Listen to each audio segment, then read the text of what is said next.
very busy schedule. He literally just came in. He hasn't been in the hotel yet, and he leaves tomorrow morning. But just so you know as well, after this, there's going to be a little reception at the Spring Hill Suites if people want to come by. And these guys are incredible. I think this whole...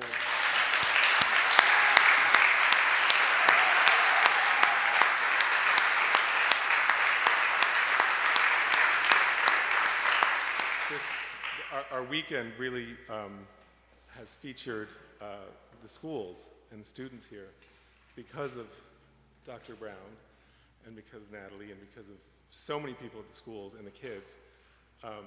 And it's kind of blown us all away. So it's great to have you guys here, and Kirk Redmond, who Natalie from the Arts Montgomery School Arts Department leads them, is going to introduce them, and then they're going to play a piece, and then Dr. Brown will introduce Dr. Jeffries. Here he is. So,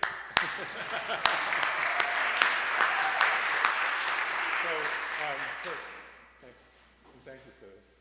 Yeah, thank you all for coming. Thank you for being so welcoming to our students. These are all 7th and 8th grade students from the Baldwin Arts and Academics Magnet School.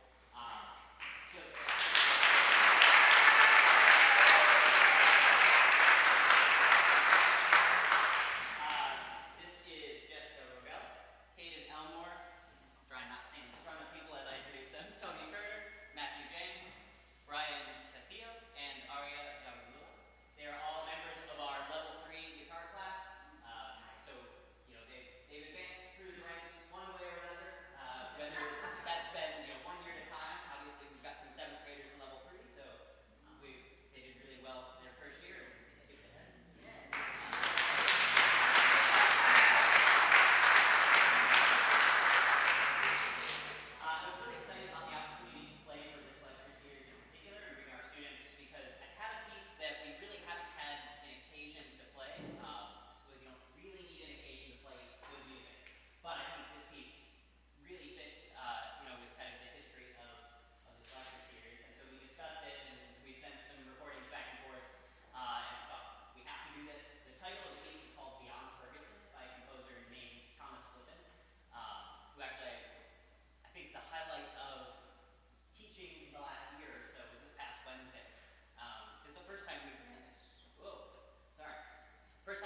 Good evening, everyone. Before I begin, can we please give it up one more time for our students of Baldwin Middle Margaret?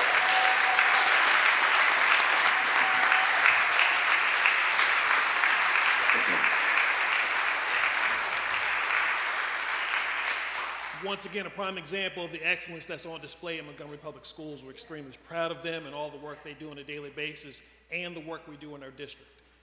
Tonight, I am extremely honored to have an opportunity to introduce our guest.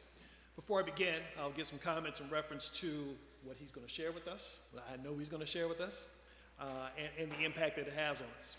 To begin, as we reside in the South, particularly here in Alabama, we must understand the implications of history and how it's shaped our culture, who we are, who we've become, and who we may be. That history has indelible marks all throughout our culture on a daily basis. And it takes us anywhere we want to go. Wherever we go, we see it. It gives us a frame of mind in terms of how we go about approaching each other, how we look at our own communities, and how we uplift each other. As we sit here in 2024, all across our country, including here in our state legislature, there are efforts to erode, eliminate, and eradicate significant contributions of diverse culture to our United States history and its culture. We, as citizens, must be aware of that, we must understand that, and we must push back on that. The contributions of anyone who's been an American in this world are crucial to how we become, how we move forward as a people. And we must understand that those implications are real and lasting. Whenever we talk about history and what it's been, we must understand we've had numerous triumphs throughout our history. And we must uphold those triumphs and be proud of them. While at the same time, we've had atrocities and ills that have impacted communities all across our country since its inception. In public schools, we know our public school system was never, ever designed for every student to be successful from the very beginning. This is why we understand and study history. It's not about who we know, or who our neighbors are, or who lives across the street, or who lives across town. It's not about who we know. It's about who we are, who we want to be, and who we should become. We should understand as citizens, we must push back on narratives that seek to eliminate those contributions to our society. And I'm thrilled that you're going to get tons more context than I could ever begin to offer you tonight from our guest. Now, I'm going to do something I typically don't do. I try not to read during a speech. However, having our guest in the house tonight, I have to do him justice in giving him his background. So I'm going to begin this way. I'm going to steal it from your Twitter account, by the way. Dr. Hasan Jeffries teaches, researches, and writes about the African-American experience from an historical perspective. He has chronicled the civil rights movement in a 10-episode Audible original series called Great Figures of the Civil Rights Movement, and has told the remarkable story of the original Black Panther Party in Bloody Lounge, right over there for y'all, Civil Rights and Black Power in Alabama's Black Belt, which has been praised as the book historians of the Black freedom movement have been waiting for. Dr. Jeffries has collaborated on several public history projects, including serving as the lead scholar and primary scriptwriter for the $27 million renovation and design of the National Civil Rights Museum at the Lorraine Hotel in Memphis, Tennessee, the site of the assassination of Dr. Martin Luther King Jr. Dr. Jeffries regularly shares his expertise on African American history and contemporary Black politics through public lectures, op-eds, and interviews with print, radio, and television news outlets, including the New York Times, the Los Angeles Times, NPR, CNN, and MSNBC, and all sorts of other letters you might want to think about. He's also contributed to several documentary film projects as a featured on-camera scholar, including the Emmy-nominated PBS documentary Black America Since MLK and Still I Rise. Dr. Jeffries' commitment to teaching hard history, I'm going to say that again in quotes, hard history, led him to edit Understanding the Teaching of the Civil Rights Movement, a collection of essays by leading civil rights scholars and teachers that explores how to teach civil rights history accurately and effectively. We need you in the state legislature.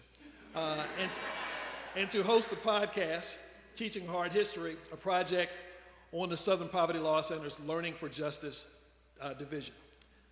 Dr. Jeffries also helps school districts develop anti-racism programming and culturally responsive curricular content centered on social studies by conducting professional development workshops for teachers and administrators, as he did for my school district when I was in Ohio. An associate professor in the Department of History at the Ohio State University. Dr. Jeffries takes great pride in opening students' minds to new ways of understanding the past and the present. For his pedagogical creativity and effectiveness, he has received numerous awards, including Ohio State's highest commendation for teaching, the Ohio State Alumni Award for Distinguished Teaching.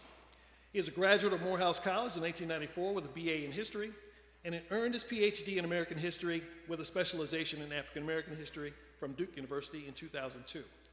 I am incredibly honored to stand here today to introduce to you an incredible scholar who is going to blow your mind away, and he's also his mother's favorite son. Gotcha. Dr. Hasan, both, and as a friend, a colleague, and someone I haven't seen in a while, so I'm happy to see him tonight, Dr. Hasan Jeffries.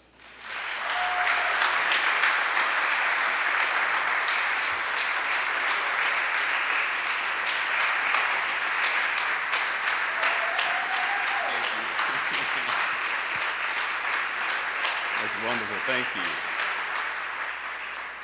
Thank you, thank you, thank you. Well, Superintendent Brown, thank you very much for the warm words of welcome. You can see why we in Central Ohio are not very happy with Montgomery, Alabama for taking our superintendent. Reynoldsburg is a community just outside of downtown Columbus, and Superintendent Brown was the superintendent there, and he was doing amazing things. And I got a chance to work with some of the teachers and the leadership there.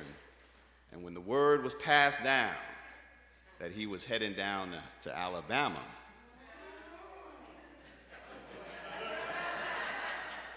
I knew what you all were getting. You were getting somebody who was serious, who was about business, who loved kids, who loved teachers, and who would fight for both groups. You're in good hands. The Montgomery Public Schools, Superintendent Brown. Now, I will say this as well. I will say this as well, that when word started to trickle through the community of scholars, there were more than one or two people who asked the question of why Superintendent Brown would go to Montgomery, Alabama, to leave Ohio for Montgomery, Alabama. Well, I took a little 5-second video of the 7th and 8th graders from Baldwin Arts and Music Magnet School, and that's the answer. The talent.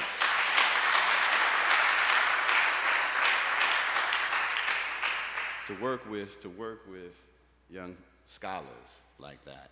Right? That's what we need. That's the commitment that we need.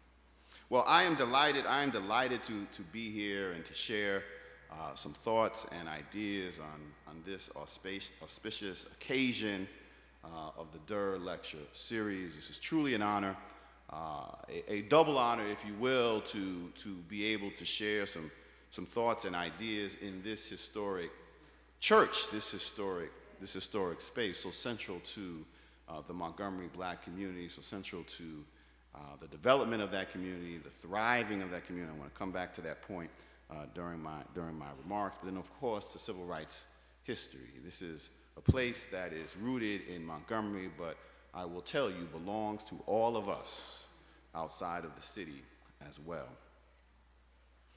A couple of years ago, I was dropping my youngest daughter off at preschool. I'm a girl dad. I have three daughters, ages 13, 11, and 8. And after when I come into town, especially Montgomery, I try to extend my stay as much as possible.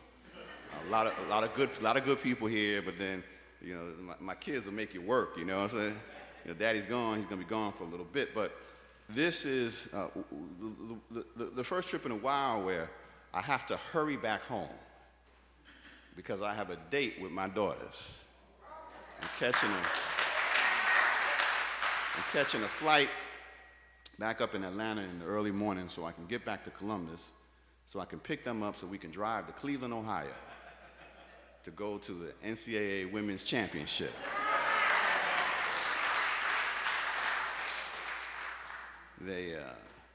We're gonna make some memories, right? We're gonna make some memories.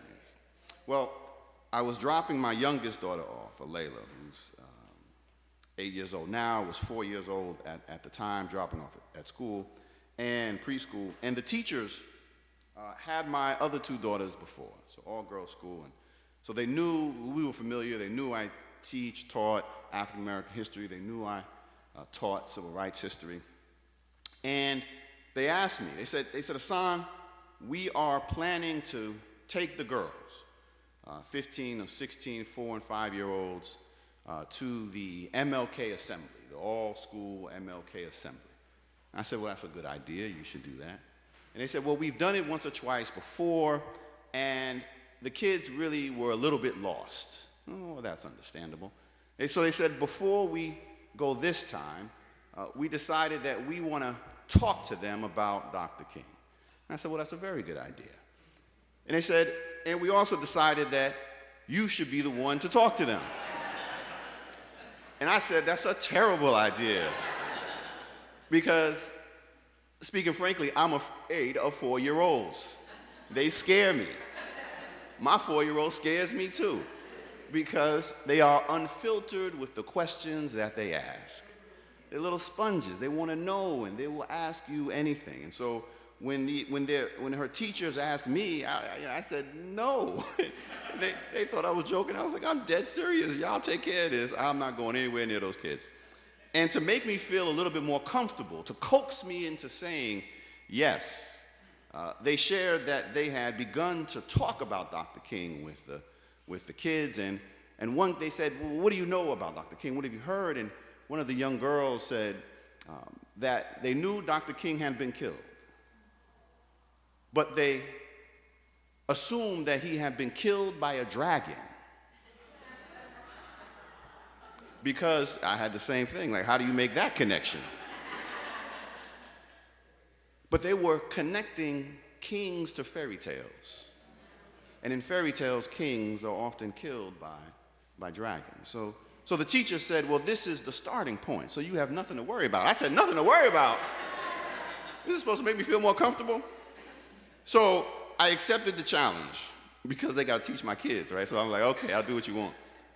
And as I began to think over the next day or two about how do you talk to Dr. King to 4 and 5-year-olds who really have no experiential context for understanding who he was and what he did. And I settled on starting with Dr. King as a youngster. Dr. King growing up in Jim Crow, Georgia, talking about the things that he might have wanted to do but couldn't, simply because of the color of his skin. The playgrounds that he couldn't go to, the swimming pools, the beaches, not in Atlanta, but in generally speaking, that he couldn't go to, or even Lake Lanier.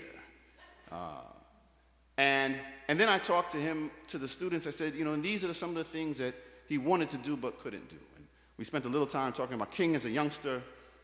And then I pivoted to King in 1963. King in Birmingham, Alabama, just up the road from obviously where we are right now. Because in 1963, of course, this is when King is joined by thousands of school-age children, some as young as the ones that I was speaking to. But for Birmingham, the movement wouldn't be the same. And so I talked about young boys and young girls leaving school and marching and protesting with Dr. King and going to jail and facing water hoses and having dogs sick on them because they were fighting and standing up and wanted to march alongside Dr. King for this thing called freedom. One of the girls asked the question after I talked about them facing these water hoses and these dogs. Young girl raised her hand, and because they weren't going to wait to the end, young girl raised her hand and she said, excuse me, well, where were the police to protect the children from the dogs? They weren't playing.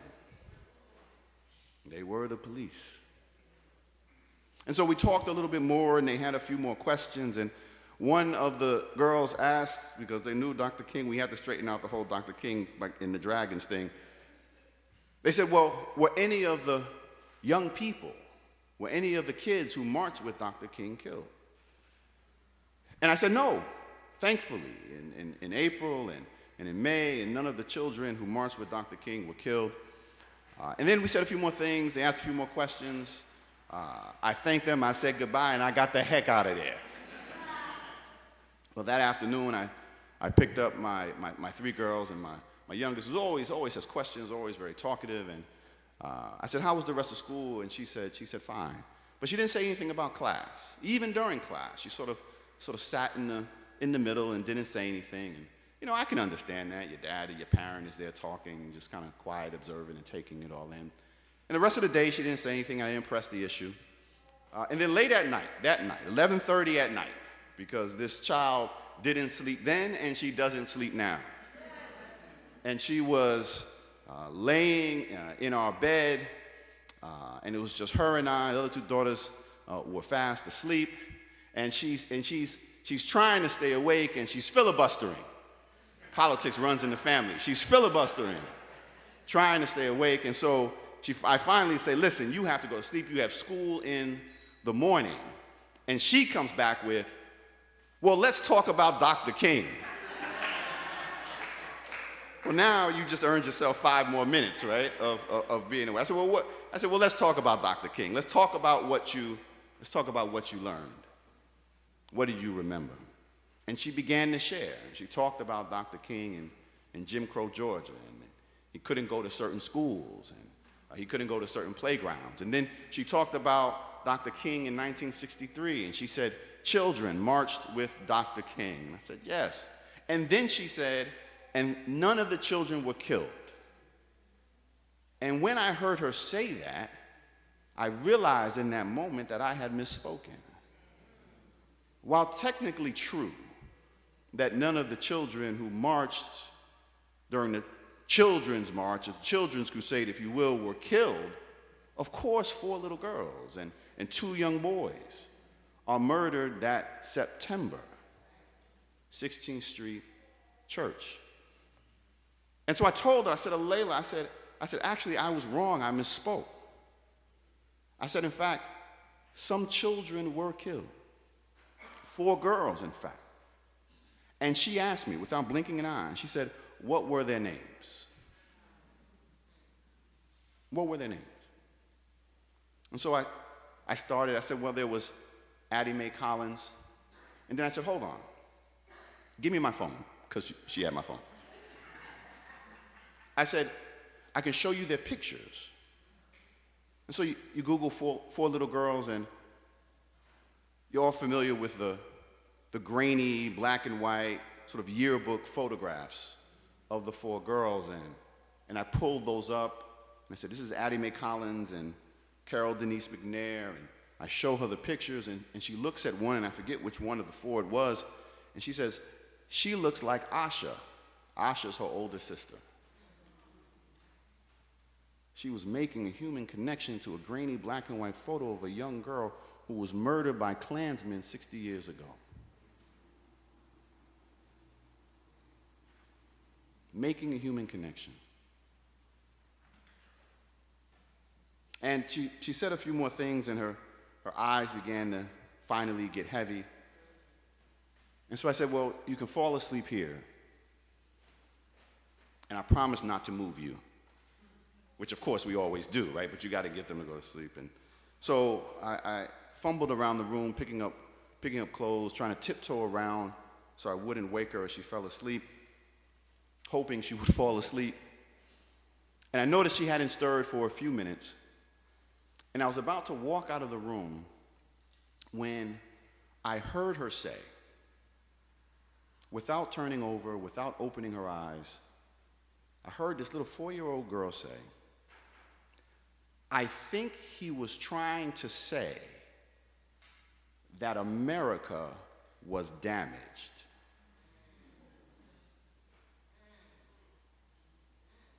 It stopped me in my tracks. And I turned and I looked at her, and she hadn't moved, she hadn't stirred, she wasn't even facing in my direction. And I said, "Who?" Doesn't open her eyes, she says, "Dr. King." And I said, "Damaged?" I had never heard her say damaged. Not even in context. I had never heard her say the word before. And she said, "Damaged." And I stood there and I looked at her. She never opened her eyes. She never stirred. Sound asleep after that.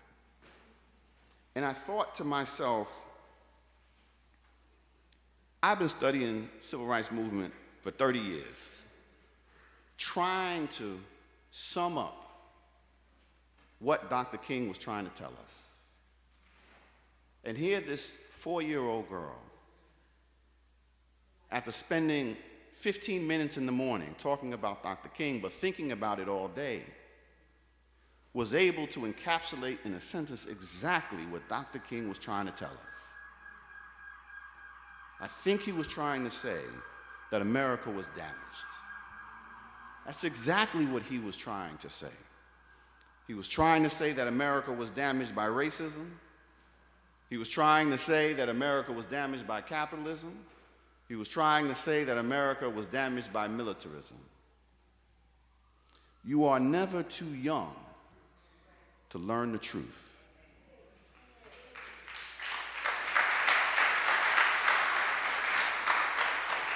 In an era, at a time in which far too many people in positions of power are telling us not to teach the truth, we are duty-bound to do that.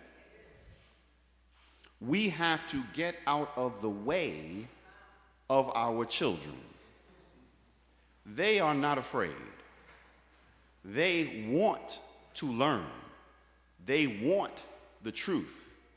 They are not made uncomfortable in the ways that we are when we talk about America's hard history. I think he was trying to say that America was damaged. Dr. King did indeed provide us with an honest critique of American society, that it was damaged, that it's still damaged. But he also provided us with a blueprint for fixing that damage. In April '63, he wrote in his letter from Birmingham jail, and I quote, "In a real sense, all life is interrelated. All men, people, are caught in an inescapable network of mutuality, tied in a single garment of destiny. Whatever affects one directly affects all indirectly. I can never be what I ought to be until you are what you ought to be. And you can never be what you ought to be until I am what I ought to be." Dr. King. What is Dr. King talking about? He's talking about us coming together. He's talking about us coming together. The NAACP, oldest civil rights organization that we have, every year has an annual theme, sort of guiding the branches. And last year, 2023 into 2024, into this year, their theme was thriving together. Thriving together. And of course, Montgomery has a rich NAACP history right here with that Metro Montgomery branch. But thriving together, that has stuck with me over the last year or so, especially in the times in which we live, because we're so often divided. Because too many people are afraid of us coming together and thriving together. But when we think about that idea of thriving together, it really reflects the African American experience. It reflects who we are. It reflects the history of communities like Montgomery. Alabama.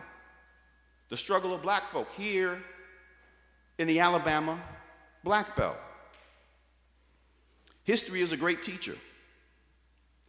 And African American history tells us that it is nearly impossible, think about this for a second, it is nearly impossible to focus on thriving together, which is what human beings want to do, right? They want to thrive, especially in the modern world.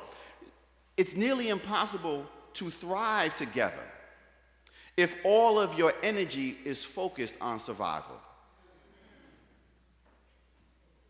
How can you focus on thriving if you're trying to survive?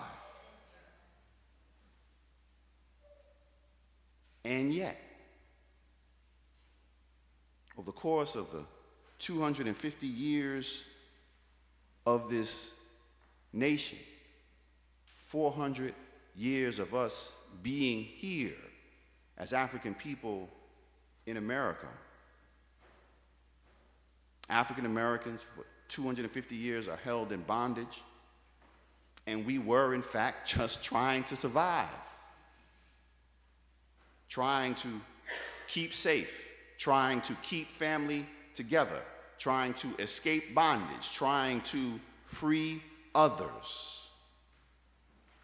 It's nearly impossible to focus on thriving if all of your energy is focused on surviving.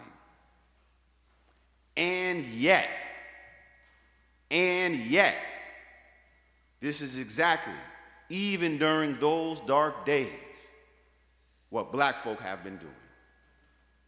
What black folk held in bondage were doing. Never merely just surviving, always thriving.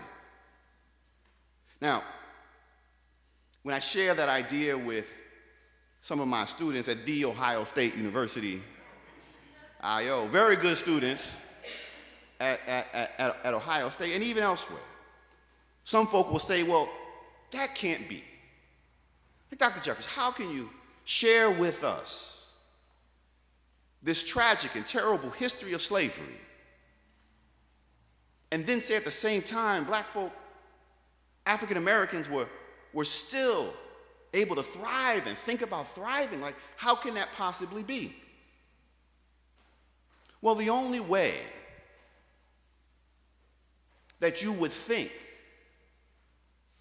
that black folk couldn't at the same time figure out how to survive and then also think about thriving is if you don't take black people seriously as political thinkers. And we've done that with enslaved folk. We don't take enslaved black folks seriously as political thinkers. And we don't take their descendants seriously as political thinkers up until the present. This is why you can have some fools come up with some gold shoes, sneakers, and think that is going to appeal to black folk. You're not taking black folks seriously as political thinkers. And that's not anything new. That goes all the way back to the time of enslavement. And how do we know this? Because some will say, well, you know, black folk, they're not leaving extensive written records while they're in bondage. Yeah, that's true. Because it was illegal to teach black folk to read and write. So yeah, the written record in that sense is kind of thin, but let's not talk about written records, let's look at actions. I got something better than a written record. Let's talk about what black folk did. That makes clear that they're thinking about thriving and not just surviving. This is why the moment of emancipation becomes so critically important for us historians looking back and trying to understand black behavior. Because at the moment of emancipation in 1865, for the first time in mass, we see that black folk are able to act on their beliefs. Act on what they believe is the key to freedom, what is the key to thriving as a community. Their actions. And what do? At that moment of emancipation, 1 foot in freedom, 1 foot in slavery. Right here in Alabama, in Montgomery, in the Alabama Black Belt. What do? First things that they do, attempt to acquire land, economic independence. What's the key to thriving? Economic independence. We got to get some land. Access to education. Petitioning the Freedmen's Bureau. There's no public education system in Montgomery, Alabama, in the state of Alabama. Of course they're not interested in making it a crime to teach black folk, but they ain't interested in teaching white folk. Public education. Moment of emancipation. What is it that black folk are striving to do? They said we need to teach ourselves to read and write. Teach our children, teach future generations. One of the unheralded stories of the human experience is the education of black folk in the post-emancipation period and the rate at which literacy spreads among black folk because they appreciate and understand that education is the key to thriving. So don't ever tell me our children don't want to learn, our community is uninterested in learning. That's all we've been doing for 250 years. Political participation. Don't say we're not interested in or can't take us seriously about our political thinking. That's all we've been doing. We've been political creatures trying to figure out how to navigate around white supremacy. The first chance that African Americans in the form of black men get to register to vote once the Reconstruction Acts are passed in 1867, they flock to the polls to register to vote. Thousands. In Loudoun County, Alabama, in March and April of 1867, 4,000 black men registered to vote. First chance that they get, they register to vote. And you better believe, yes, it was black men whose names were on the rolls, but they had to vote for the family, for the community, for black women. They weren't coming back home voting for the wrong people. That was a community exercise. That was a community vote, even though the ballots were cast in the names of black men. What is necessary for thriving black political participation? Black folk understood that. So all this chatter today about, well, we don't know if black people are going to participate and vote. We wouldn't have a democracy if it weren't for black people voting. And black women in particular. What does it take to thrive? That moment of emancipation, we look at the actions. What is one of the first things that they do as well? They form their own churches. First chance they get, black folk forming their own churches because they understand the value of social autonomy. They understand the importance of cultural integrity.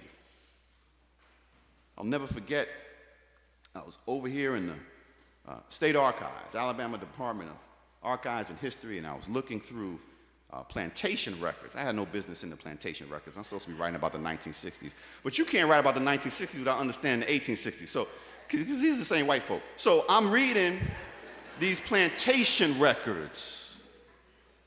And these these white landowners who are affiliated with these churches, and church after church, they're writing in these church histories. We don't understand it. Our Negroes are leaving. They're leaving the churches that we used to make them come to. And they're forming their own churches. And within a few years, black folk had formed their own churches. Cultural autonomy. They understood that. That was critically important. And of course, churches like the one we are in right now become bedrock institutions. Obviously for spirituality, but socially as well. Now, in a different setting, we'll have to talk about the one white member who black folk took with them into their new churches, which was Jesus.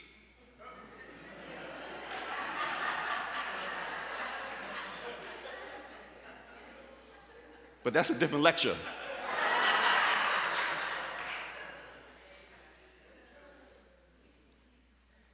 Now, this is where some folk would say, in thinking about thriving, thinking about the black experience, thinking about African Americans and black folk in places like Montgomery and Alabama, Black Belt and the Black Belt as a whole, they say, well, after emancipation, after emancipation, that after slavery ends, this is where black folk really could begin to thrive. Now think about that for a second. One of the myths that we are burdened by about American history, one of the myths that we are burdened by, that shackles our minds, is the myth of perpetual racial progress. The myth of perpetual racial progress. We will admit as a nation that, yeah, slavery was bad. But there's a civil war, and there's Reconstruction, so things get better. And certainly there's a Jim Crow period, but we're not going to talk about racial terrorism and the Klan and Confederate monuments and all that stuff. We're just going to jump to the civil rights movement out of context. He was like, look, you got Dr. King, and he did something really important. He wrote, we'll talk about the letter from Birmingham jail, but we're not going to talk about the reason why he was in jail. And then you go from Dr. King, the myth of perpetual racial progress, to Barack Obama. You got a black president, things are getting better. And you go from Barack Obama to Beyonce. She's even doing country music. This is perpetual racial progress. But that's not the reality. Reconstruction, that window of opportunity, gets slammed shut almost as soon as it is open. Almost as soon as it is open. Jim Crow emerges as a new economic and social system designed to replicate the labor controls lost when slavery was abolished. Slavery is an economic system. Slavery ends. But what doesn't end when slavery ends is a belief in white supremacy. The principal legacy of the institution of slavery is white supremacy, which will justify the desire of white folk in places like Alabama to continue to control black labor using other means and mechanisms, and justifying it by white supremacy. And so that gives us this era of Jim Crow, in which the default for trying to regulate black labor and control black labor is racial violence and racial terrorism. 2 to 3 black people being murdered publicly every year for some 30 years. Of course, EJI has done tremendous work right here, making sure that we never forget. But even in the midst of that terror, even in the midst of that horror, even in the midst of segregation, which is designed to create a stigma of inferiority and deny black folk resources, black folk came together and said, okay, we're going to find a way out of no way. If this is the situation and circumstance, we accept it. We are going to continue to fight for our basic civil rights and human rights. We're going to form the National Association for the Advancement of Colored Folk in 1909. We are going to continue to fight for our rights. Some of us are going to leave, though. Some of us have had enough of the South. We're going to migrate west a little earlier, the exodusters, to places like Kansas. We're going to migrate north. My people on my father's side come out of enslaved in Georgia, and around World War I, they migrate up to Akron, Ohio, and then from there over to the Northeast. Some of us are going to leave. But we all soon find out, no matter where we go, whether it's west or north, or even for those who wanted to leave the country, that in this world at this time there is no outrunning white supremacy. It is not only national, it is global. And they're constantly facing it, constantly confronting it. But the rest, because sometimes, I ask my students sometimes, I love these kids. This year I asked the students, I said, well, how many black folk left the South during the Great Migration? One kid raised his hand, and I was a little bit nervous, because I didn't know what this kid was going to say. And he said, I mean, he had confidence in his eyes. I said, okay, well, how many black folk left the South? Dr. Jeffries, yes. Everybody. I was like, everybody? They all left? Everybody. All right, it's not the right answer. Sit down, don't speak again for the rest of the semester. Everybody doesn't leave, of course. Black folks stay, most black folks stay. And they build. They build communities with churches as anchors and schools and businesses and beauty shops and barbershops. And it's amazing, even in the midst of this terror. And we're not just talking about the Bronzevilles that will emerge in Chicago and in Harlem and New York and Indianapolis and those places. We're talking about Montgomery, Alabama and Richmond, Virginia, Atlanta, Georgia. But what happens? When black folk begin thriving, that poses an existential threat to white supremacy. And so what do we see? Tulsa, Oklahoma. Wilmington, North Carolina. The use of racial violence and racial terrorism to put black folk in their proverbial place. On the first anniversary of January 6th, so 1 year after January 6th, I was watching Joe Biden, President Biden. Joe, we on a first name basis. He gave, you may recall this, right? This was the first time, on the 1 year anniversary of January 6th, he gave a very powerful speech in which he talked about what happened a year earlier. And he named it. He said this was white supremacy. This was domestic terrorism. This was political violence. And I'm sitting there sorting clothes because that's what you do when you get 3 kids. You're always sorting clothes, right? And I'm sorting clothes and I'm listening. I'm like, go ahead, Joe. Like, I stopped at one point. I was like, all right, go ahead. And then he said, at the 18-minute mark, you can go back and check it on C-SPAN. That's what we historians do. We always on C-SPAN. 18-minute mark, giving this powerful speech, he says, this is not who we are. That's what I said. I was like, really, Joe? This is not who we are. And then he added, and this is not who we have ever been. See, the desire for us to rewrite history isn't just coming from those who are opposed to democracy. It's even coming from those who embrace democracy. This is not who we are. This is not who we have. Are you kidding me? America was born out of political violence. That's what the American Revolution was. How do you think we got all this land? America was almost torn apart because of political violence. That's what the Civil War was. Confederacy lost, by the way. I feel I need to say that when I'm down here just to reiterate the point. Maybe if we say it enough, the state legislature will acknowledge that. America was almost, the civil rights movement was almost destroyed by political violence.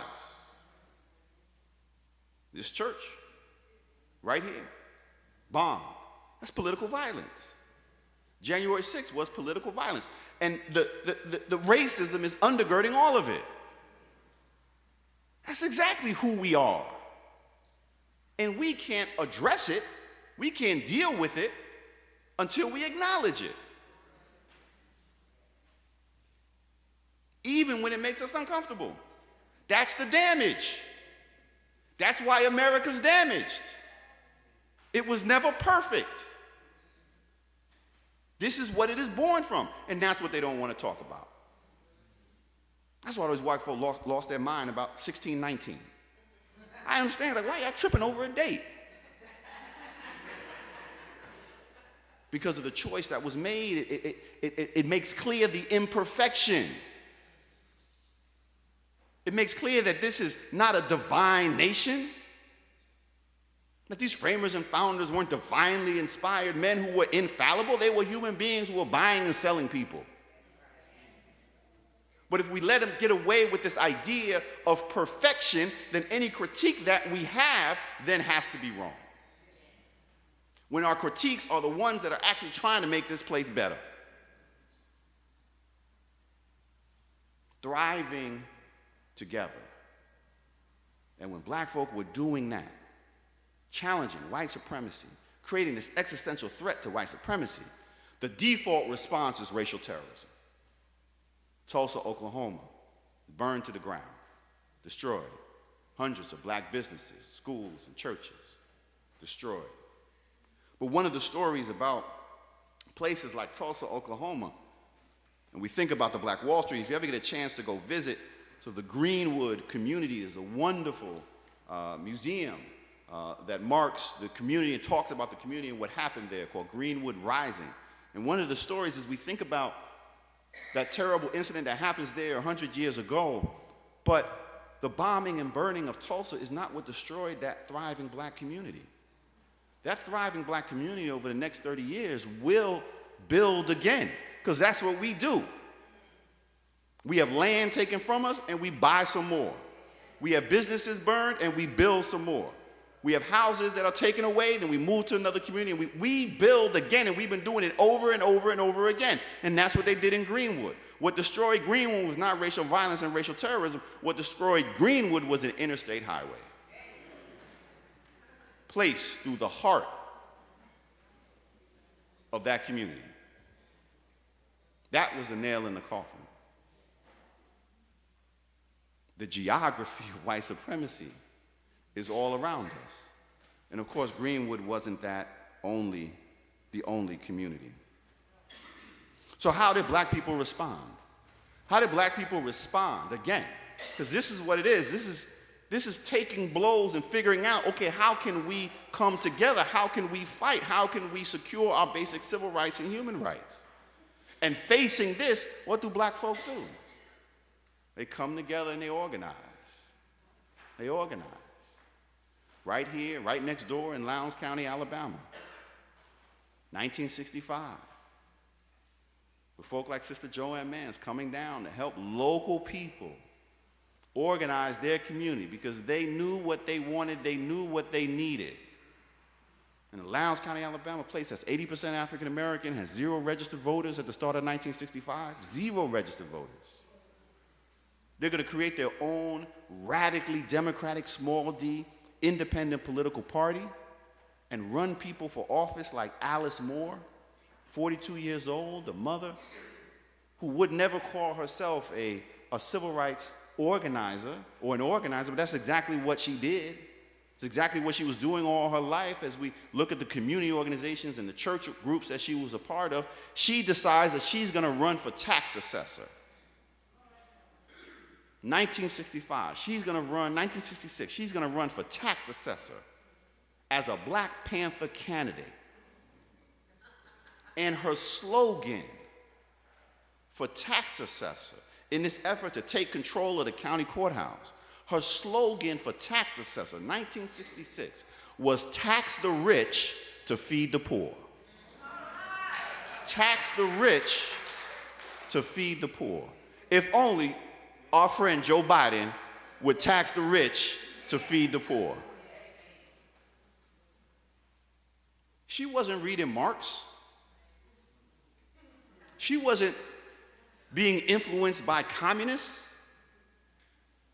She understood the good gospel, and she had this experience in the community that she knew that black folk were being overtaxed, white folk were being undertaxed, and poverty was being perpetuated and extended and persisting because of it. So what's the solution? We're going to tax the rich to feed the poor. Taking ordinary, everyday black people seriously as political thinkers, we could learn a thing or two from them. Drawing on that long experience of what it is that we are actually fighting for. Tax the rich to feed the poor. Recent documentary film that I had a small hand on about Lowndes County, Alabama, and the struggle there that you can find on Peacock and other places, NBC. At the end of that film, some may have seen it, at the end of that film, another former SNCC activist, Ruby Sales, she's being interviewed in the contemporary moment, and she says at the end, she says two things that just, watching it afterward, just stopped me in my tracks. She said two things. The first thing that she said was, and I quote, there is a danger when you allow people to rewrite your movement story and to tell you what you were struggling for. Let me repeat that. There is a danger when you allow people to rewrite your movement story and to tell you what you were struggling for. One of the things that, a great example of that, thinking about schools and public schools in particular, is that we obsess when telling movement stories about proximity to whiteness, as though proximity to whiteness was the goal. That's a white obsession. That's about making white people feel comfortable. Because the last place black people wanted to be was in the presence of white people, because that was the most dangerous place to be. Just think about that for a second. That's why they formed their own churches. That's why we're here. But our obsession with this proximity to whiteness has us misunderstanding what the movement was about. This was about securing access to quality education. Like the effort, if that could have been done in black schools with black teachers and black administrators and black coaches, it would have been done in those schools. It is clear, strategically, tactically, that the only way to get black kids the resources that they deserve in terms of a quality education is if they're sitting next to white children. And that's not because, there's anything magical about white children. I teach lots of them. They ain't magical. Other than their magical ability to attract tax dollars and resources wherever they go. So that's a tactical choice, a strategic decision. But when you let other people tell your movement story, you shift and it becomes about proximity to whiteness and not about this deep desire for quality education to be led and conducted by black folk. Like we run away from the deep roots of black nationalism within the black community. We're like, oh, black nationalism is radical. Black nationalism was common sense. That's how black people were surviving and thriving, by coming together. But we hit that nationalism, then suddenly we start associating what we would consider black nationalism with white nationalism. Filtering through this white lens. Power is always an extension of violence. That's that white power. White nationalism is about the hate of others. Black nationalism is about the love of self. That's diametrically opposed. They are not the same. The other thing that Ruby Sales said, and this was a critical assessment. This was a critical assessment, reflecting back on the movement. She said, it's not enough. We can't let other people tell our story because they won't tell it right. We have to be a part of it. But then she said, we, talking about herself and activists who were participating in the movement, she said, we had not asked the fundamental question of themselves. She said, we had not asked the fundamental question. 1965, 1966, moving into the late 60s, early 70s. And she said that fundamental question was, what does it mean to be free? She said, we did not ask the fundamental question, what does it mean to be free? She goes on to say, we thought, and she's generalizing, but she said, we thought that freedom meant the right to live like white people. And we did not seriously consider what did it mean to integrate into a burning house.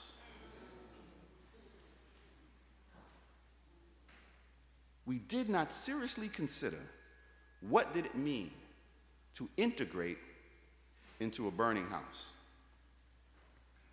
I would submit that the house we are living in now is still on fire. A full-alarm fire. And it's not an accidental fire. It was set by arsonists. Arsonists who don't believe in voting rights, Shelby County. Arsonists who don't believe in reproductive rights, Supreme Court. Arsonists who don't believe in diversity. Arsonists who don't believe in equal rights under the law. Arsonists who don't believe in science.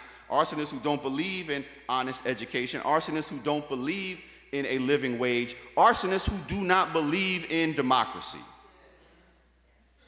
And they certainly don't believe in a multiracial democracy. One that involves us. They don't believe in it. And they've set this house on fire, and they don't want anybody to extinguish the flames. But as I stand in this sacred place, I can't help but feel called to say there is some good news. And the good news is that here in Montgomery, Alabama, there have always been some firefighters. There have always been some firefighters. Whether we're talking about those who were committed to building institutions like Alabama State or First Baptist or Dexter, we're talking about firefighters. Those who were trying to liberate and free the Scottsboro boys, firefighters. Rosa Parks, firefighters. E.D. Nixon, firefighters. Firefighters. The tens of thousands of African American women, domestic workers who walked for a year, firefighters. Virginia and Clifford Durr, firefighters. There have always been firefighters, and we got some firefighters in the room right now. Joanne Mann, still putting out fires in Lowndes County, Alabama.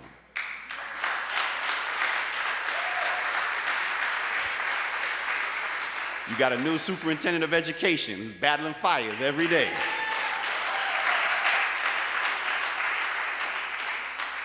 It is our responsibility.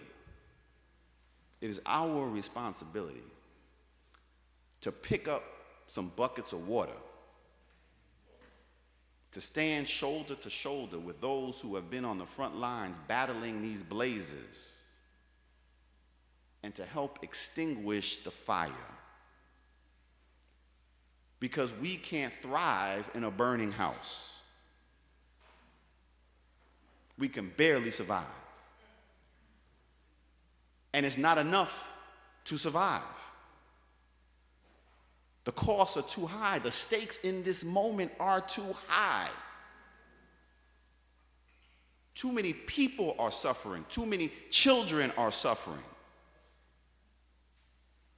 And it's not going to get any better anytime soon. We have some fires to put out.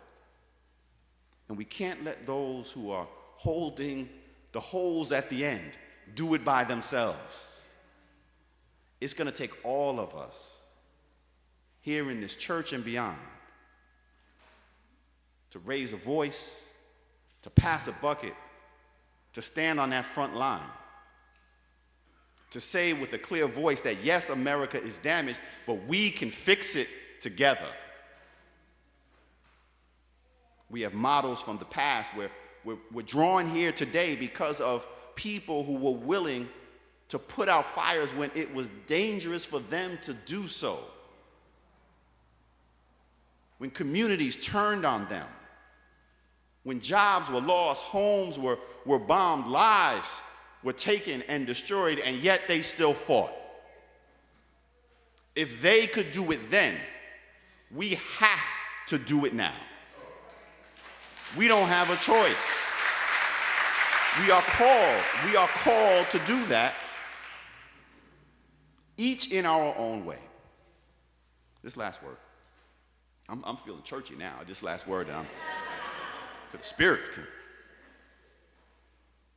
Students often ask me, they say, Dr. Jeffries, and these are wonderful students.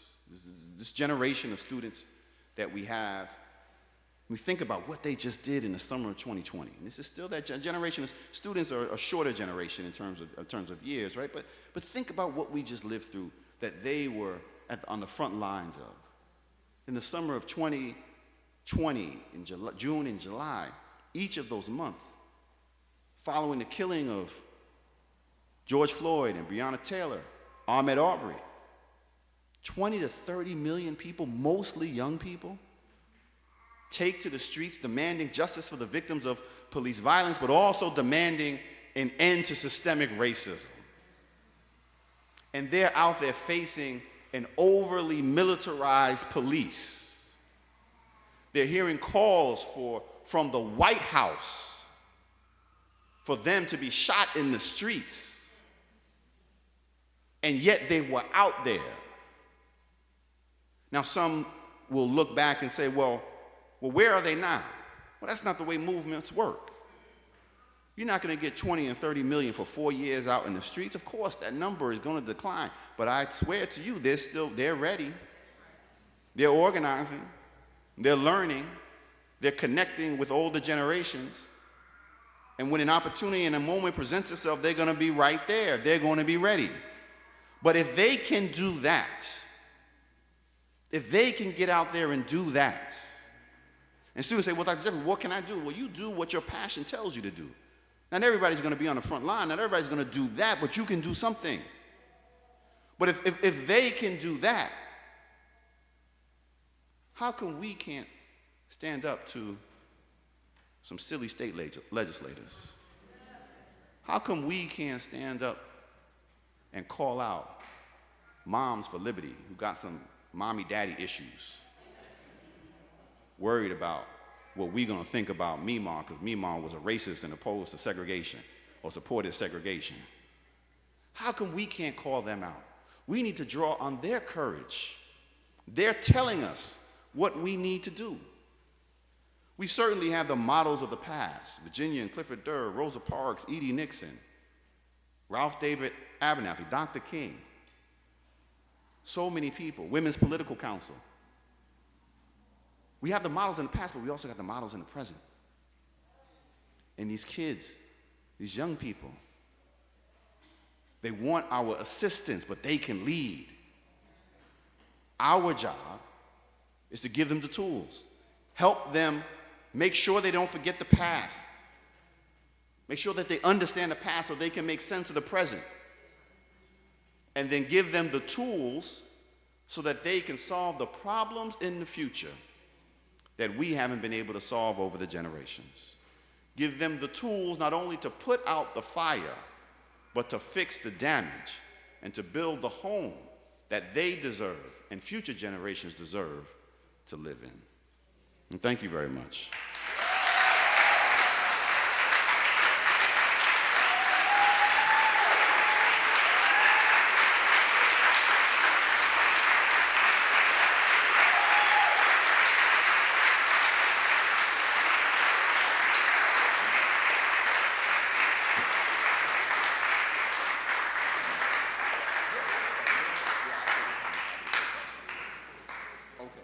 So I've said we have some time for some questions. I'm more than happy to take some questions or thoughts and field some comments that you may have, however the Spirit may move you, and then we'll pass the plate. No, I don't know. Say. But any questions or comments, and would love to take them or hear them.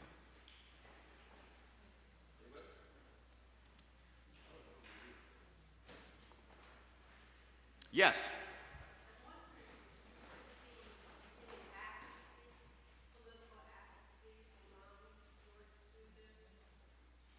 The question was, if you couldn't hear it, do I see political apathy among my students?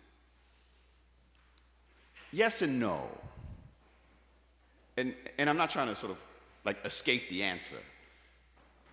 One of the things that I think we have to, and it's not just the students, I mean, I think it's community-wide, right? One of the things that we have to seriously reconcile with, we have to ask ourselves this question. Did we, as a community, overinvest in electoral politics? And by that I mean Cortland Cox, former SNCC activist, he famously says and continues to say, he says, voting is necessary, but it's not sufficient. It's something that we have to do. We have to participate. We can't surrender our voice. Even when it's being cut up and carved up and gerrymandered and diluted, we have to participate. We have to be present. It's necessary, but it's not sufficient to create the kind of change that we need to build the world that we need. There has to be significant economic transformation, redistribution of wealth. We have to reprioritize sort of our social commitments. We live in the richest society in human history, and yet we have children in poverty. Police killing folk in the streets. And people say, well, that's a policing problem. No, that's a priorities problem in terms of where we put our money. So to go back to your question and this idea of did we overinvest, we have for too long and for too many people said, what you need to do is vote, period. And never said anything about, well, what comes after. I mean, one of the lessons that came out of Lowndes County and SNCC and the work that they did there was, yeah, we're going to vote, but what's the purpose? We're not just going to engage in voter mobilization. We're going to engage in voter education. Educate people for political office, but also to hold elected officials accountable. And so what happens, sometimes we register it or read it as apathy, and too often people will use that, not saying that you are, but they will say apathy and dismiss folk, dismiss young people, dismiss black folk, because we will see a decline in numbers. Like, wait a minute, well, where did this come from? Why is there a decline? Why did we see a little bit, and it's just a dip, a percentage in Milwaukee of African Americans in 2016, a dip in voter turnout. People are like, oh, well, they were apathetic in the barbershops. Well, you told them you have a black president, everything was going to change, without explaining what he could and could not do when he did not have control of the Congress. And that he had a 2-year window and got health care passed, but then after that, it was just executive orders. So their lives are not fundamentally impacted, but we told them it would be. And now we're getting mad when we come back 8 years later and say, hey, we need you to come to the polls. And they're like, well, what difference did it make? So I think we have to be honest with people so that we don't lose them. I mean, we have black folk seniors in our community who've been voting for 60, 70 years. But there's a sense of, well, we know what happened back then, and we see how important this is, so we're going to continue to do it. Even when we don't have an immediate impact, we're still going to continue to do it, because you never know what might come down the pike. But if we're just telling people, if you don't vote, then that's it, then when they don't feel the change, when they don't see the change, especially at the national level, then they'll fall back. So is there some apathy? I think there's more disappointment. But I see engagement, energy, excitement, determination, more so than apathy. It was a few years ago, I was sitting in class and teaching my civil rights class, teaching for a dozen plus years at Ohio State. And I try to be a good teacher, and part of being a good teacher is you got to read the room. You got to learn. Each class is a little bit different. They take on a personality of their own, and they're bringing sort of different perspectives in. And so it was a couple years ago, that I realized after the first, it's like 2018, so this is in the Trump years, moving into 2020, 2018, 2019. I said, oh, about the second week of class, I was saying something and the kids were pushing back and looking at me crazy. And I said, oh, I didn't realize y'all are now to the left of me. Like I was here, I hadn't changed, and they had shifted over here, which required me to reorient how I was teaching some of this material, to challenge them in new ways.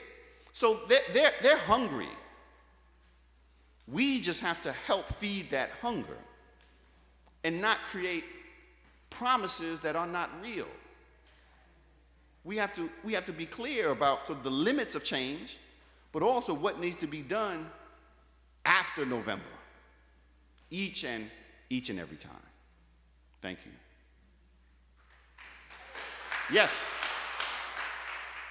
What I would like to do is ask your opinion about Elevator and Mr. Jim Lawson. Yes.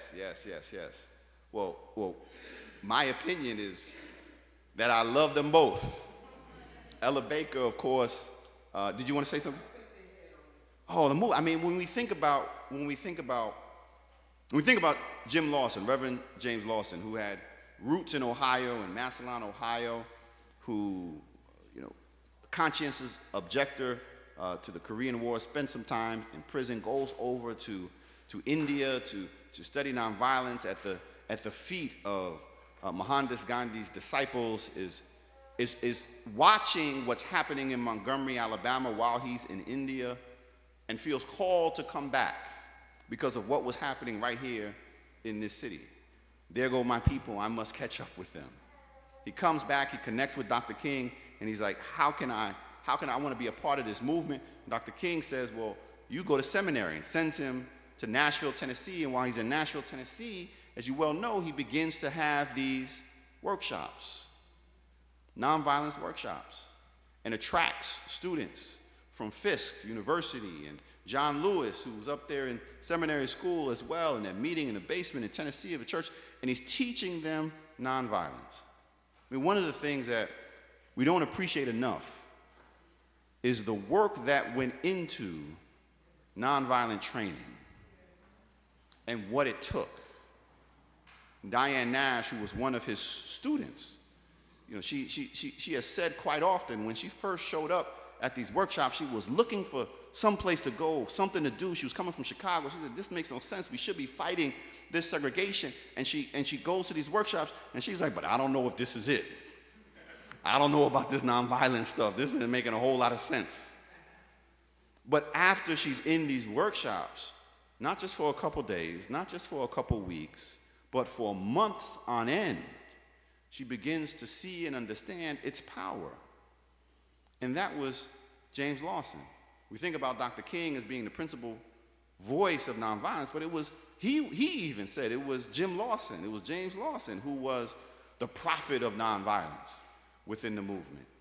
It's James Lawson who invites him down to, and part of the sanitation workers, to Memphis, Tennessee. It's James Lawson who's still doing this work today. I have students, again, I love my students at Ohio State. A couple years ago, I had a small group of students, and they came in and said, Doc, they were riled up about some stuff, and they were like, Dr. Jeffries, we're gonna have a protest, we're gonna have a march. I was like, all right, cool, and it was 3 young brothers. And I was excited, because I don't get many brothers in my classes, because there ain't many brothers at The Ohio State University. Ain't many sisters, and it's even fewer now after these Supreme Court rulings, right? That's another issue we gotta deal with. So I need you to send these up here, right? We're gonna hold a space for them, right? These young brothers and sisters, come on up. They hold this demonstration and protest, and 2 days later, they came back, and I was like, hey, how'd it go? They're like, oh, it was very good. I said, well, when's your next action? They said, oh, we're tired, we're gonna take a little break. I said, James Lawson been doing this for 70 years. Y'all had 7 days and you want to rest. I mean, that just speaks to that level of commitment, and it's shared by people like Ella Baker right? Who's SNCC's principal advisor, who instills in these young folk, right? Participatory democracy, small d democracy. How you got to trust and see the leadership potential and value in everyday people. Like, those are lessons that still resonate with us, should be resonating with us today. Like how do you create a democratic society? It's by practicing it within democratic organizations. And the legacy of Ella Baker is infused in SNCC activists, but then in their children and in young people today. When we saw Black Lives Matter emerging, you saw people like Charlie Cobb, another SNCC activist, who was in conversation with people, Cortland Cox, Jennifer Lawson, who are in conversation with another generation. So the legacy of Ella Baker, the lessons of Ella Baker are continuing to be passed on, even though she's been gone for more than a quarter century at this point. So thank you for having us call their names here this evening. Thank you. Yes.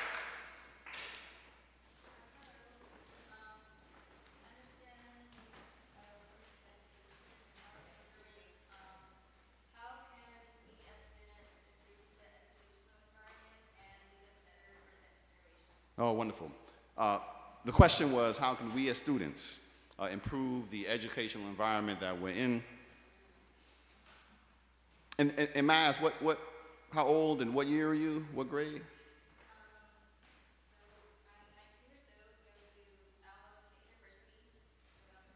Awesome. So it is incumbent upon you as students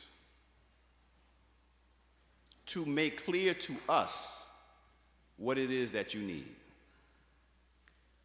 As teachers, as educators, as administrators, because those who are committed to your educational excellence will get behind you. The greatest power, I think, in the world of education is students. Now, correct me if I'm wrong, but when students begin to raise their voice, when students begin to come together, when students begin to issue demands and say, listen, this is what we need, this is what we want, this is what we are no longer going to accept as acceptable or tolerable, things begin to change. There is power among students and among their voice. And there's a long tradition of that right here and at Alabama State. I mean, you are walking in the footsteps of those who changed not just the city, but also the movement, students at Alabama State. And you just have to draw on that energy in conversation with your classmates. I mean, one of the beautiful things that I loved about being at Morehouse College, just up the road, other than the road trip to Alabama State, but that's not a conversation for the church, was the conversations that we had at night in the dormitories with brothers from Brooklyn and Alabama and Texas and California, and we were trying to figure out how we were going to change the world. Sometimes that meant, trying to beat up on a professor. And this professor says something, we're gonna get in class and we're gonna get ready. But really what we were thinking about was, how are we going to change the world after the 4 years, or 5 years, or 6 years, or sometimes 7, after we were there? And I will tell you now that 30 years removed, I'm coming up on my 30th anniversary from leaving, we have brothers who are doing that work today in all of these different spaces. Not everybody's a civil rights activist, not everybody's a preacher, not everybody's a teacher, but in each of those spaces, they carry those conversations.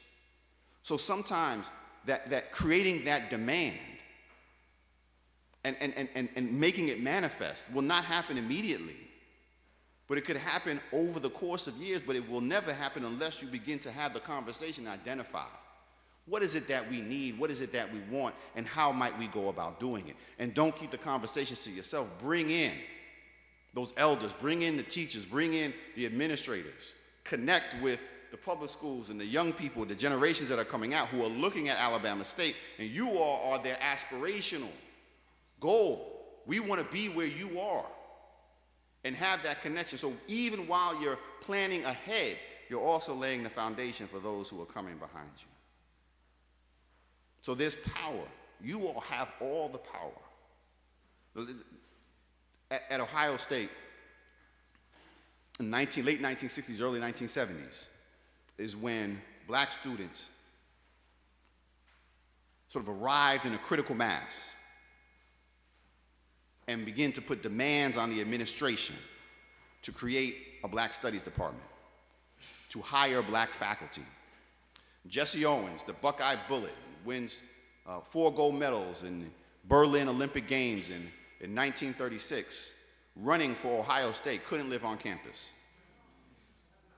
in Ohio.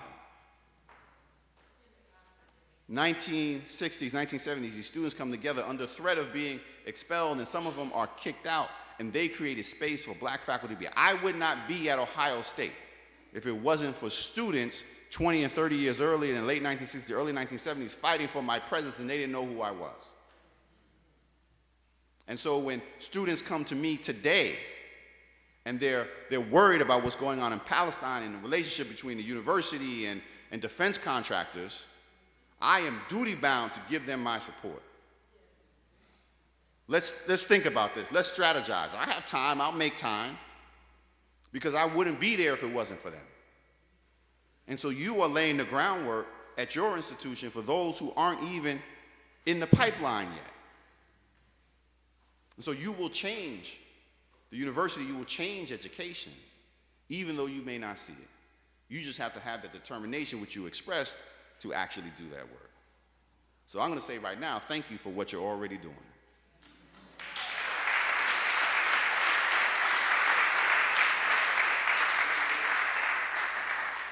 There's another hand, and then we'll maybe here to here. This is, I've spoken at a number of churches over the course of my life. Grew up in a good Baptist church, Cornerstone Baptist Church, and there's usually a clock, right? Like the pastor always has a clock to keep you on time. You gotta get home after the 3-hour Baptist service eventually.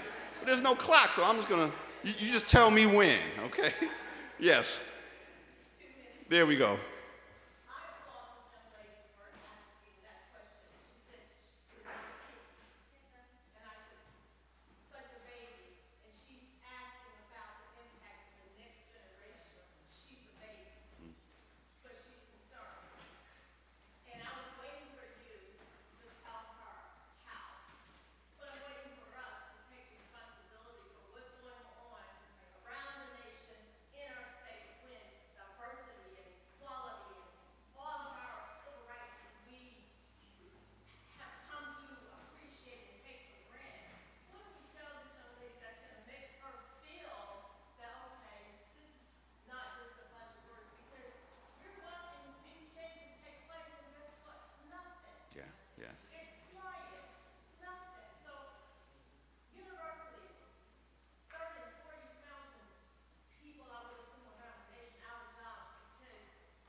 Yeah. All of us.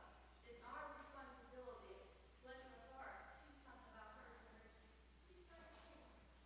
How do we help her feel better? And she goes back to class and lessons, and she says, there's going to be some help, because there will be some voices. Yeah. And Congress and state legislatures won't be able to pass the kind of legislation and pass the message. And it's fine. Help them. Yeah. Well, no, thank you for that comment. And really, what I heard in that was a charge, right? A charge for us not to say, thank you very much, go forth and good luck, but rather, thank you very much, how can we help? These are our experiences. These are our networks. These are the people we know. These are our contacts in state government. These are our contacts in higher education. These are our contacts in corporate America. Let's think about ways to fight back.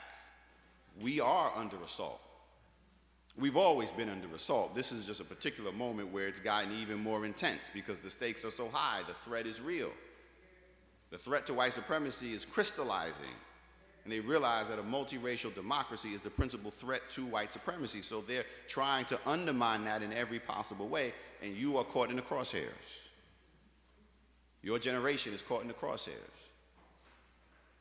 So part of, I think, what we can do is what we know we can do, tapping into our resources, but we also need to hear from you. We got to hear from that younger generation, because otherwise, we wind up doing the same things that we've done, and some of it is effective, some of it is useful, but some of it is also not going to connect with you all. And one of the things that we learned from Ella Baker, one of the things that we learned from SNCC is that successful social movements have to be intergenerational. So we have to be in partnership, we have to be in conversation. And that's not a one-way conversation. That is us listening to you and you sharing your ideas with us as well. Thank you. There was one hand here, and then we'll swing back.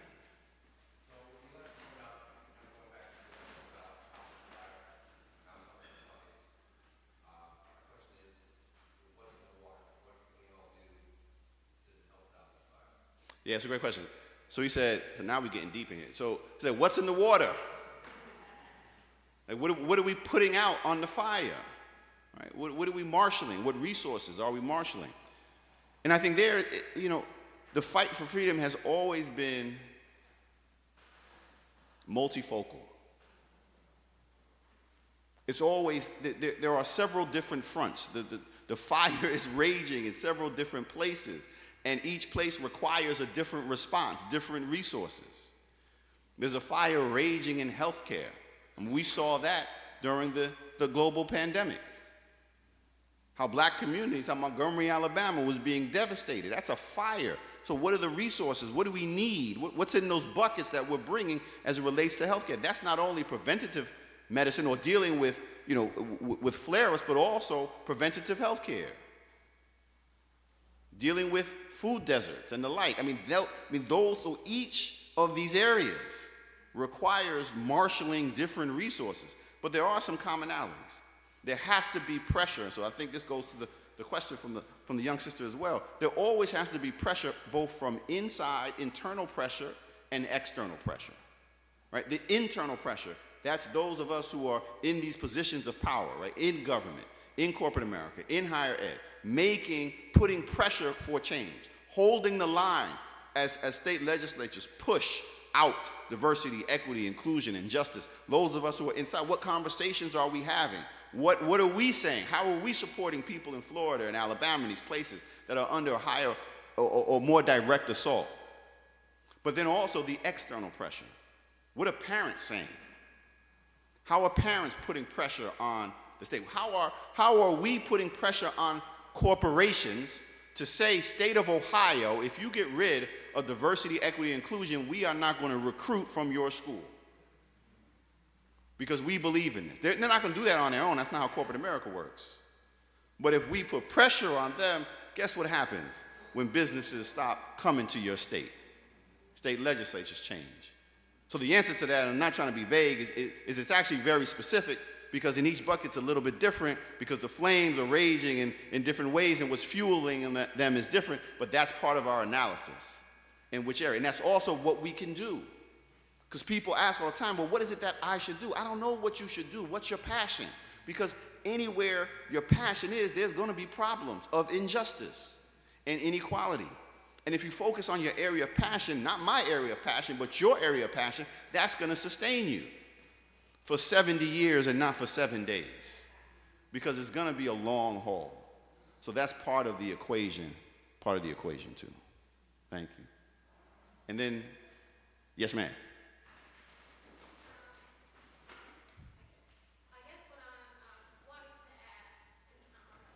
Okay. Go ahead, Mom. Because I know what she does, and she intends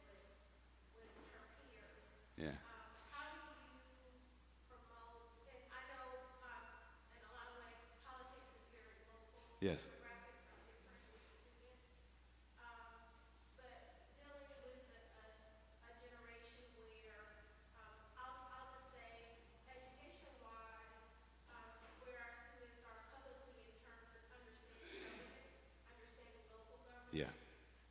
publicly, Yeah. than what you see in the private school systems. They learn that starting second, third grade, and they learn how to administrate coming out of high school, Right.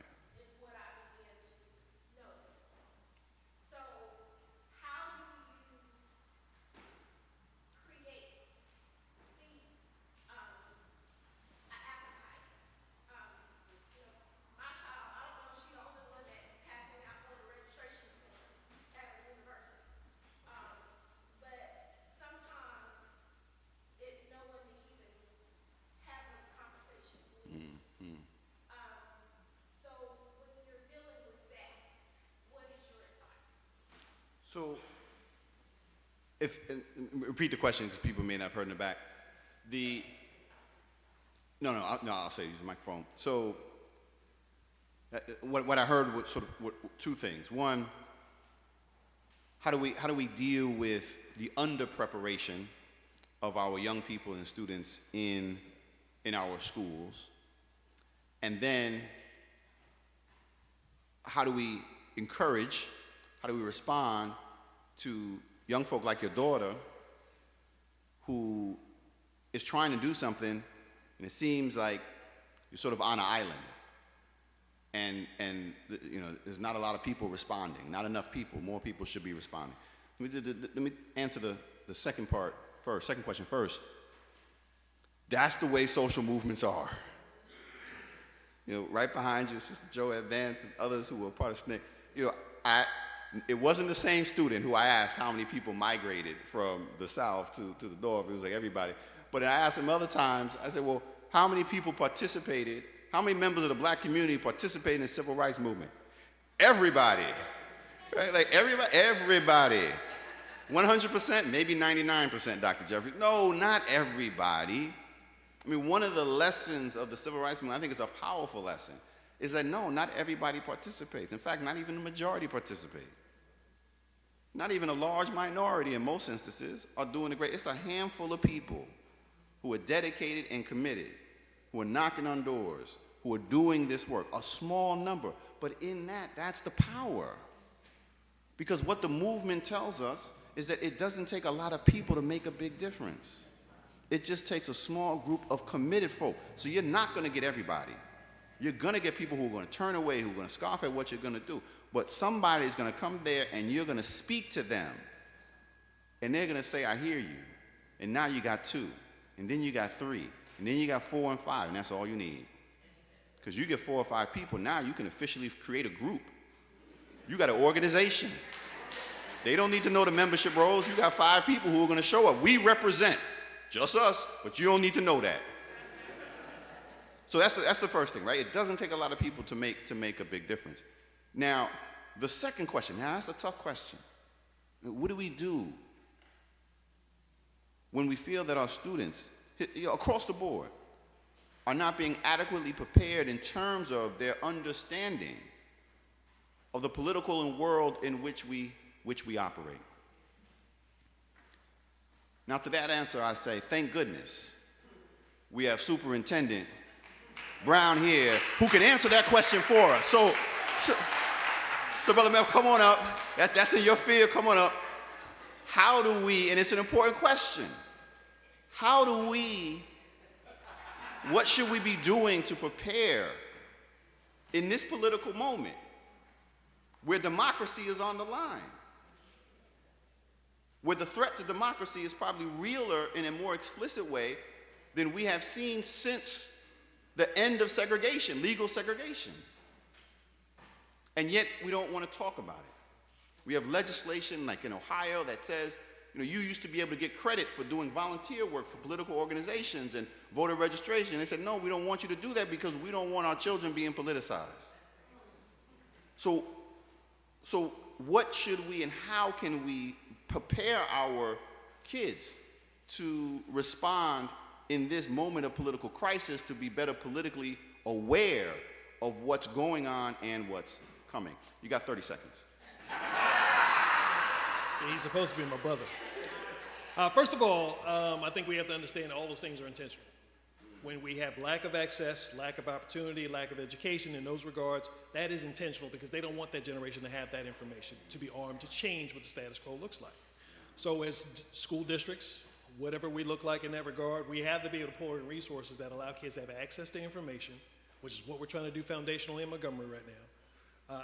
And we know there have been 40 years here of neglect in that regard. 40 years.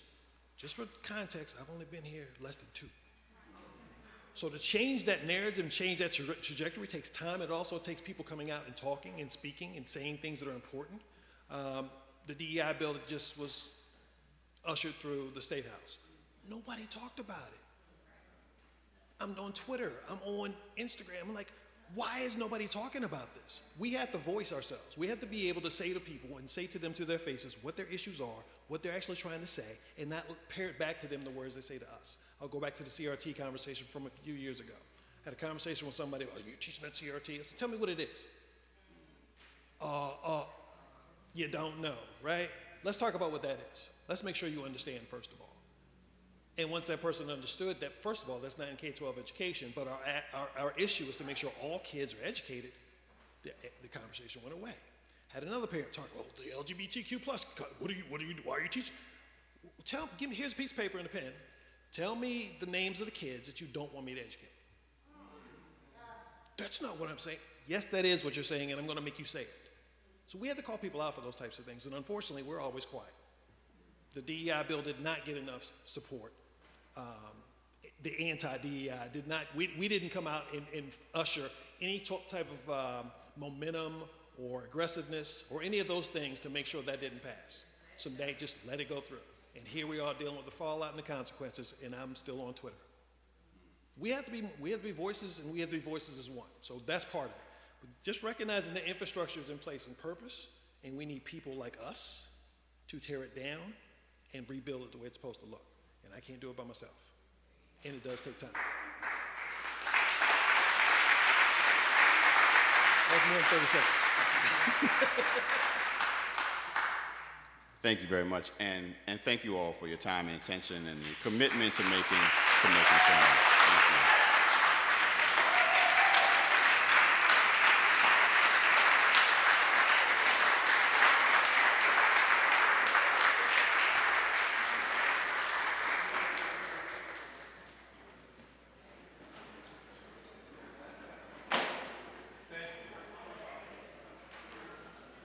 Thank you so much. We will be over at the hotel, the Spring Hill Suites. If you want to hang out over there, say hi to people. Thank you so much to Dr. Roosevelt Daniels for opening this place up. It's magnificent. And thanks again, Dr. Jeffries. That's unbelievable. Unbelievable. Yeah, there's books over here.